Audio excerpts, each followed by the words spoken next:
So I just got an update on my Tesla. It's the 2020.24.6.4. This is a firmware update, so we'll see if they added anything. Maybe, maybe not.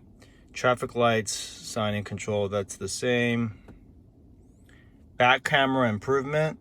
Now you can have view video streams coming from your side repeater cameras for added visibility around the vehicle. When your car is in reverse, swipe to the display repeater camera video feeds. So that's one little thing helping with that. It's nothing major. Oh wow, this is pretty huge. Dashcam viewer improvements.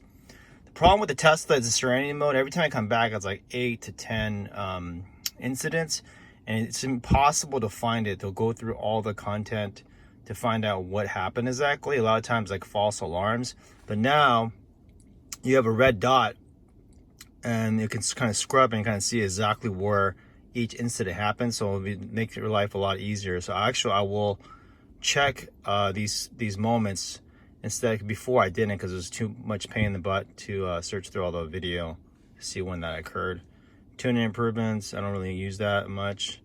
Guess up to 2 times for podcasts. I do love podcasts. I do have a podcast myself. Warm up battery is all the same.